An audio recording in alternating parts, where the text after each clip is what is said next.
السلام علیکم۔ ساغر صدیقی کے والد نے ساغر کی پسند کو یہ کہہ کر ٹھکرا دیا تھا کہ ہم خاندانی لوگ ہیں، کسی تندور والے کی بیٹی کو اپنی بہو نہیں بنا سکتے۔ غصے میں اس لڑکی کے گھر والوں نے لڑکی کی شادی پنجاب کے ایک ضلع حافظ آباد میں کر دی تھی، جو کامیاب نہ ہوئی۔ لیکن ساغر اپنے گھر کی تمام آسائش و آرام چھوڑ چھاڑ کر لاہور میں رہنے لگا۔ جب اس کی محبوبہ کو پتہ چلا کہ ساغر داتا دربار میں ہے تو وہ داتا صاحب آ گئی۔ کافی تلاش کے بعد آخر تاش کھیلتے ہوئے ایک نشیوں کی جھرمٹ میں ساغر مل گیا۔ اس نے ساغر کو اپنے ساتھ چلنے کو کہا اور یہ بھی بتایا کہ مجھے میرے خاوند نے ہاتھ تک نہیں لگایا اور ہماری داستان محبت سن کر مجھے طلاق دے دی ہے۔ اب اگر تم چاہو تو مجھے اپنا لو۔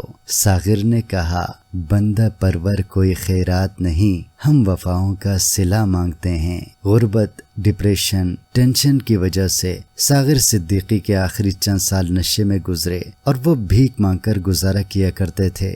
گلیوں میں فٹ پاتھ پر سویا کرتے تھے، لیکن اس وقت بھی انہوں نے شاعری نہیں چھوڑی۔ میری غربت نے میرے فن کا اڑا رکھا ہے مذاق، تیری دولت نے تیرے عیب چھپا رکھے ہیں۔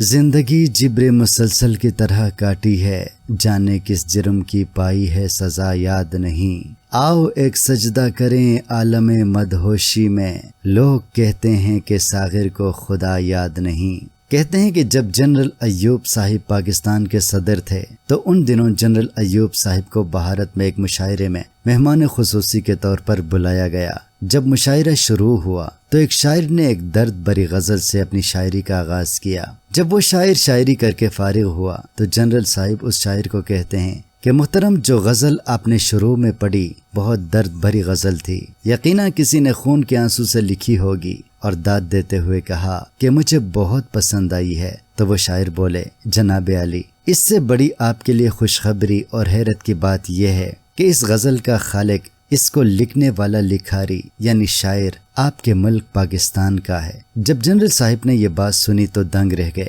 اتنا بڑا ہیرا میرے ملک کے اندر اور مجھے پتہ ہی نہیں۔ جب آپ نے اس شاعر سے اس غزل کے لکھاری یعنی شاعر کا نام پوچھا، اس نے بتایا، جناب عالی، اس درد بھرے شاعر کو ساغر صدیقی کے نام سے یاد کیا جاتا ہے۔ جب جنرل صاحب پاکستان آئے اور ساغر صدیقی صاحب کا پتہ پوچھا تو کسی نے بتایا کہ جناب عالی، وہ لاہور داتا صاحب کے قریب رہتے ہیں۔ تو جنرل صاحب نے اسی وقت اپنے چند خاص آدمیوں پر مشتمل وفد تحائف کے ساتھ لاہور بھیجا اور ان کو کہا کہ ساغر صدیقی صاحب کو بڑی عزت و تکریم کے ساتھ میرے پاس لاؤ اور کہنا کہ جنرل ایوب خان صاحب آپ سے ملنا چاہتے ہیں۔ جب وہ بھیجا ہوا وفد لاہور پہنچا تو انہوں نے اپنا تعارف نہ کرواتے ہوئے داتا دربار کے سامنے کھڑے چند لوگوں سے شاعر ساغر صدیقی کی رہائش گاہ کے متعلق پوچھا۔ تو ان چند لوگوں نے طنزیہ لہجوں کے ساتھ ہنستے ہوئے کہا کہ کیسی رہائش، کون سا شاعر، ارے آپ اس چرسی اور بھنگی آدمی سے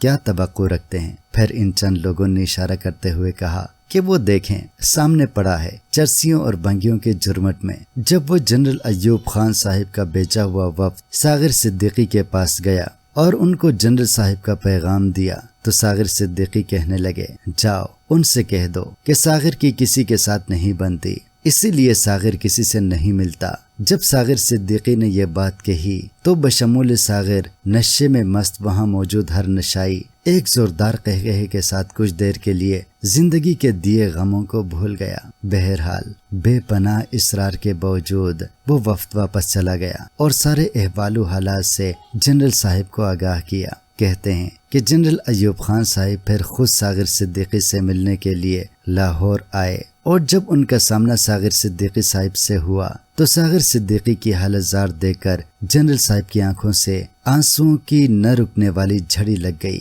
اور پھر انہوں نے ہاتھ بڑھاتے ہوئے غم سے چور اور نشے میں مست ساغر صدیقی سے مصافحہ کرنا چاہا تو ساغر صدیقی نے یہ کہتے ہوئے ان سے ہاتھ پیچھے ہٹا لیا، جس عہد میں لٹ جائے غریبوں کی کمائی، اس عہد کے سلطان سے کوئی بھول ہوئی ہے۔